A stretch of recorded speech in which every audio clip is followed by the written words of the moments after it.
ఈరోజు నీ జీవిత యాత్రలో, నీ ప్రయాణంలో ఎన్నెన్నో అవరోధాలు, ఇది అది అని చెప్పని వీలు లేకుండా ఎవరి స్థాయికి తగ్గట్టు, ఎవరి జీవితాలకు తగ్గ వాళ్ళకి అడ్డు ఉన్నాయి మార్గాల్లో. వాటన్నిటినీ కోల్చగలిగే ఒకే ఒక ఆయుధం, నువ్వు సొంతంగా గడ్డపార చలగపారలు తీసుకొని ప్రయోగాలు మొదలు పెడితే కాదు, కానీ ప్రభువునందు విశ్వాసం ఉంచి స్తుతి కేక వేయి. నీ ఎదుట అవరోధంగా నిలిచినవన్నీ కుప్పలా కూలిపోయి నువ్వు ఎక్కి వెళ్ళేటట్టు దేవుడు చేస్తాడు. నీలో దేవుడు నింపి ఉంచినటువంటి విశ్వాసం అనే శక్తి ఉంది, దానికి కాస్త పని కల్పించమని చెప్తున్నాను ఈరోజు. నీలో దేవుడు నింపిన విశ్వాసం అనే శక్తి ఉంది, దాన్ని కొంచెం పని కల్పించమని చెప్తున్నాను నేను ఈరోజు. వాళ్ళు చూపు ద్వారానో వాక్కు ద్వారానో అయితే, నీవు తలంపు ద్వారానే సమస్తమును ప్రభావితం చేయగలవు. ఇది గొప్ప సంగతి. దేని ద్వారా? తలంపు ద్వారా, తలంచుట ద్వారా. అంతే. మీరు ప్రార్థనలో అడుగు వాటి నెలను పొందానని నమ్మండి అన్నాడు. నమ్మిన ఎడల అవి మీకు దొరుకుతాయి అన్నాడు. నేను చెప్పానా? మార్కు సువార్త 11వ అధ్యాయంలో పెద్ద ఆయన చెప్పాడు, చూడండి. నేను చెప్పలా, మార్కు సువార్త 11వ అధ్యాయము 24వ వచనం అంట, చదవండి. అందుచేత ప్రార్థన చేయనప్పుడు మీరు అడుగుచున్న వాటి నెలను పొంది ఉన్నామని నమ్ముడి, అప్పుడు అవి మీకు కలుగునని మీతో చెప్పు. దేవునికి మహిమ కలుగును గాక. ప్రార్థన చేయున్నప్పుడు మీరు అడుగుచున్న వాటి నెలను పొంది ఉన్నామని నమ్ముడి, అప్పుడు అవి మీకు కలుగును. దేవునికి మహిమ. అక్కడ కూర్చొని తడోకోసారి కేకలేస్తుందేమో, ఆమె ఘోరమైన సాక్ష్యం ఆమెది. ఇక్కడ వర్ణించి చెప్పడానికి వల్లపడదు, కానీ ఆమె సైతం చెప్పుకోలేనంత ఘోరమైన సమస్య ఆమెది. ఏదో కేకలేసి పిచ్చిదానిలా కనపడుతుంది, కానీ మంచి ముదురామ, అంటే తెలివి గలది, తెలివి తక్కువది ఏం కాదు.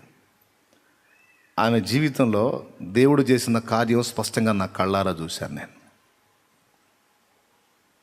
ఘోరమైన స్థితిలో కనపడింది. నేను పోయినప్పుడు బెడ్ మీద నాకు శారీరకంగా మనిషి రీత్యా చూస్తే ఒక 4-5 రోజుల కంటే ఎక్కువ బతకని మనిషి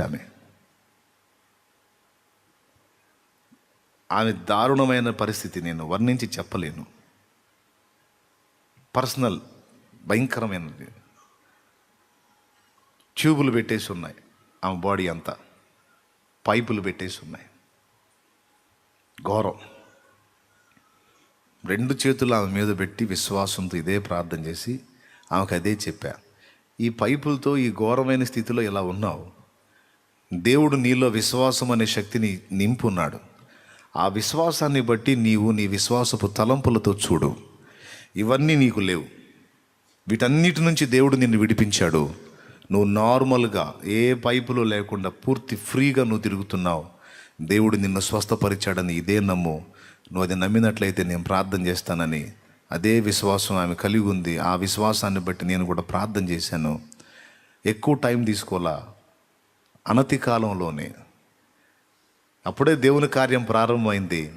ఒక 4-5, 6-7 రోజుల కల్లా అన్నీ తీయబడి, అప్పటి నుంచి ఇప్పటిదాకా నాకు తెలిసి ఇది నేను ప్రార్థన చేసి కూడా ఒక 7-8 సంవత్సరాలు అయింది.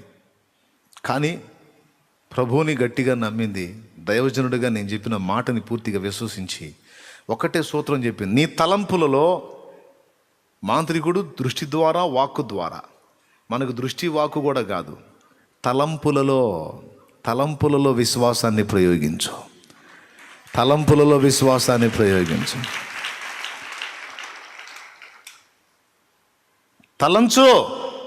తలంచు నేను బాగుపడి తిని అని తలంచు, స్వస్థత నొంది తిని అని తలంచు, నాకు ఏర్పరచబడిన ఇవన్నీ తీసివేయబడినవి అని తలంచు. విశ్వాసమును బట్టి నేను ప్రార్థన చేస్తున్నాను, నీవు కూడా ప్రార్థన చేస్తున్నావు, ఇద్దరం ఏకీభవిస్తున్నావు. ఖచ్చితంగా అవన్నీ తొలగింపబడి నువ్వు నార్మల్ కండిషన్లో తిరుగుతావు. ఇదే నమ్ము, అదే నమ్ము, అంతే. అదే చూడు, దానికి వేరుగా చూడవా. విశ్వాసం 2 రకాలు ఉంటుందండి. రోగిష్టివాడు, రోగంలో ఉన్నవాడు 2 రకాల విశ్వాసాలు కలిగి ఉండొచ్చు. బాగున్నాను, దేవుడు నన్ను స్వస్థపరిచాడు, నేను నార్మల్ కండిషన్లో తిరుగుతున్నాను అనేది విశ్వసించవచ్చు. ఇప్పటికి ఇలాగ అయిపోయాను, తర్వాత ఇలాగ అయిపోతాను, ఇంకొద్ది రోజులకి ఇలా చేస్తాను అని కూడా విశ్వసించవచ్చు. అది విశ్వాసమే, ఇది విశ్వాసమే. మళ్ళీ చెప్పేదా? ఒకసారి సరిపోయిద్దా? మళ్ళీ చెబుతా.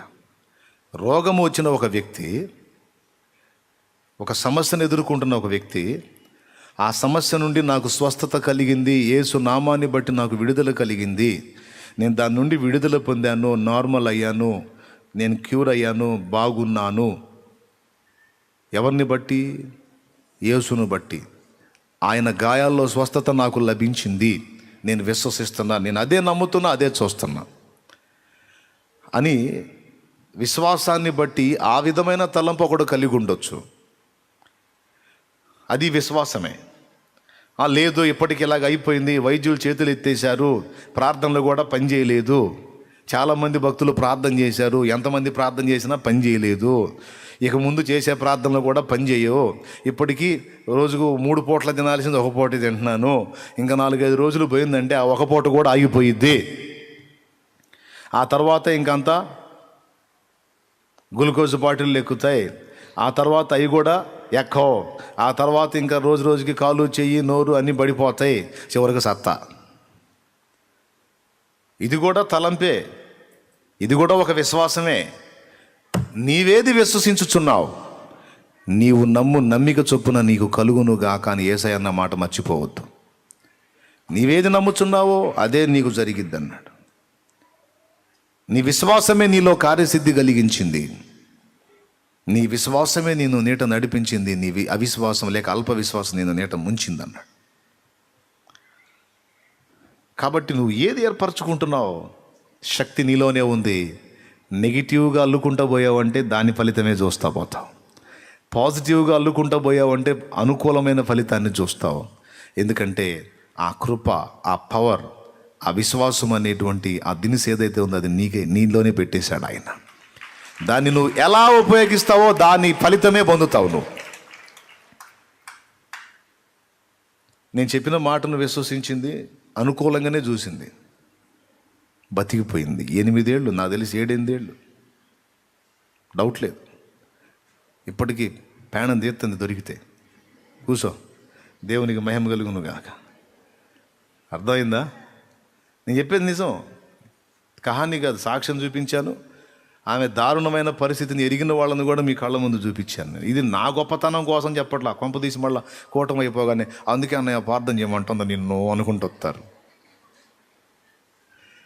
ఏం లేదండి, నువ్వు చేయి ఉంచితే చాలు అన్నయ్య అని నేను చెబుతాను. నా చేతిలో శక్తి ఉందని కాదు, ఒక వ్యక్తిలో ఉన్న విశ్వాసాన్ని నెగిటివ్ వైపు నుంచి పాజిటివ్ వైపు తిప్పా. నేను తిప్పటానికి ప్రయత్నం చేస్తే తిరగటానికి అవతల వ్యక్తి సహకరించింది, వెంటనే కార్యం జరిగింది. యేసయ్య కూడా అదే, నేను ఇది చేయగలదని నీవు నమ్ముచున్నావా?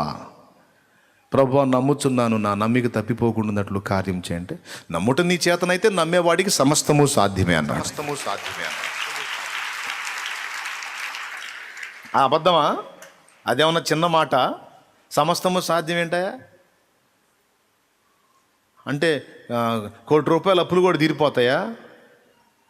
1 కోటి రూపాయలు అప్పు దేవుడికి ఏం పెద్దదయ్యింది? 10 కోట్లు కూడా తీరిద్దా? 100 కోట్లు మాత్రం దేవుడికి ఏమన్నా పెద్దదా? చెప్పవా? అబ్బాయి 10 కోట్లు అంటే పెద్ద మొత్తమయ్యా, అది మన వల్ల అయ్యే పని కాదు.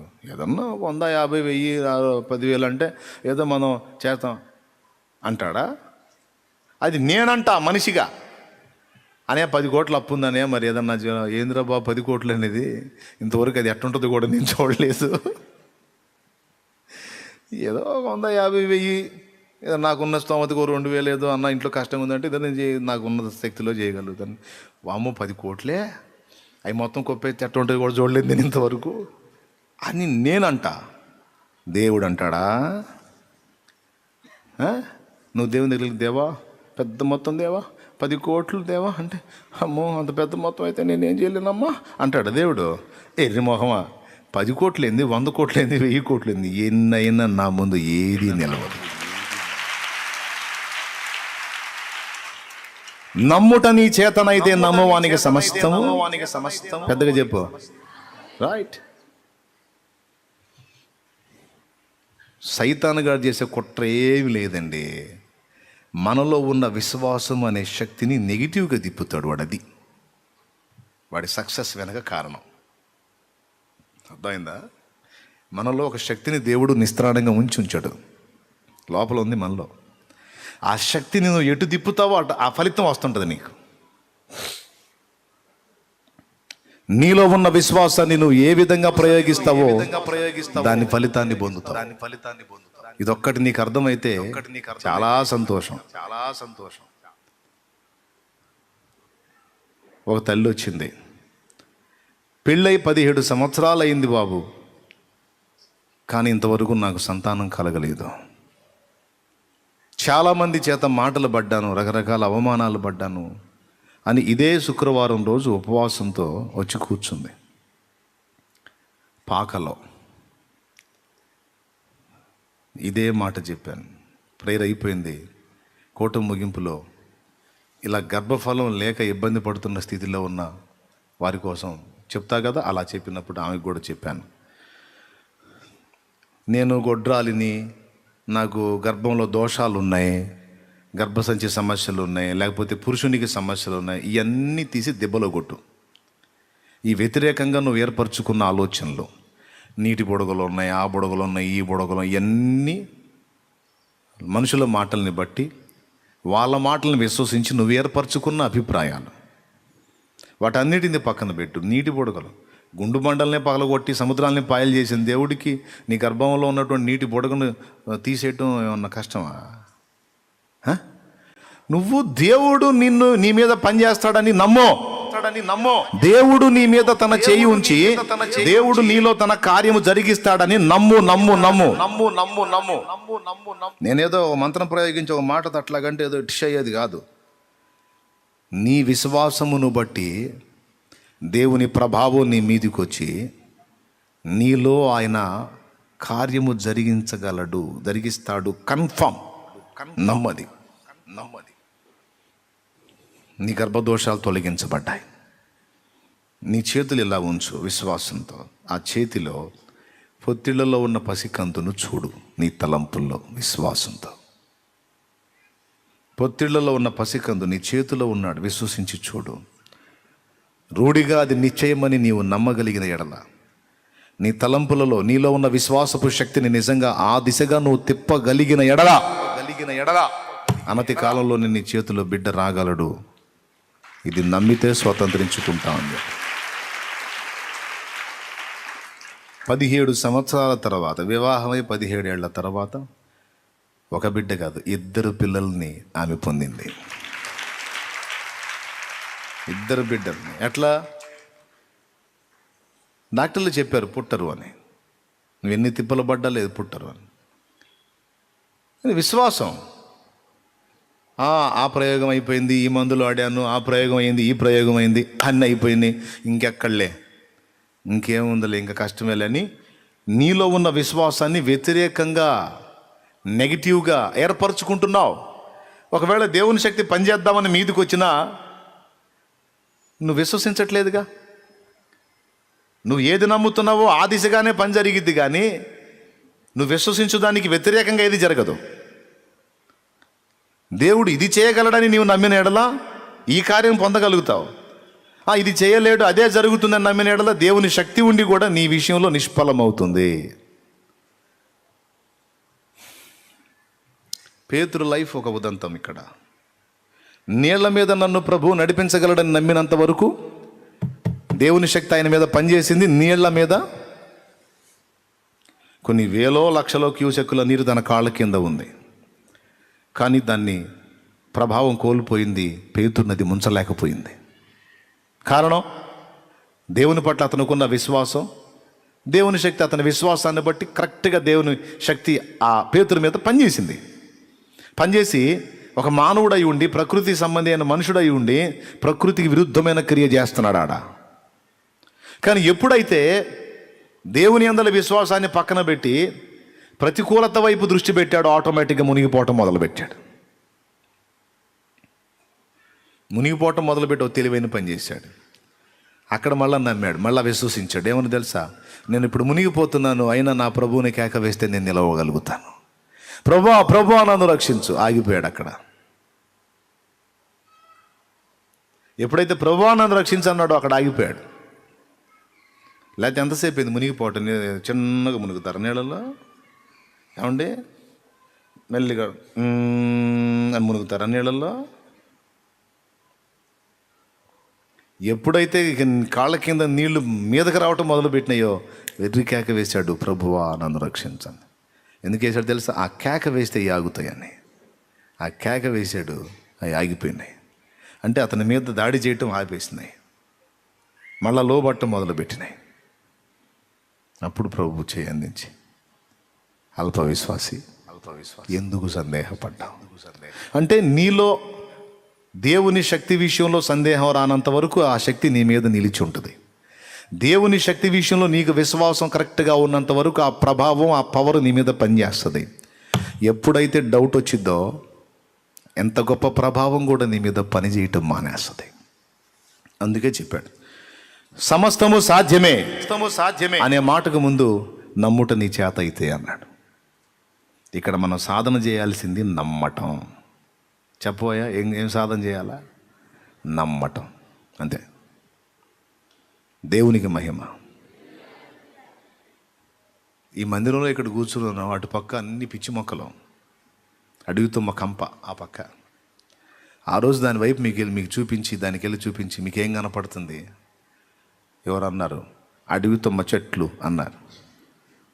విశ్వాసంతో చూడండి, అక్కడ మందిరం కనిపించట్లేదా అన్న. అప్పుడు అందరూ కలిసి అవును విశ్వాసంతో చూస్తున్నా అక్కడ మందిరం ఉంది అన్నారు. మీ నమ్మిక చొప్పున జరుగును కాక అని పలికా, మందిరం అయిపోయింది.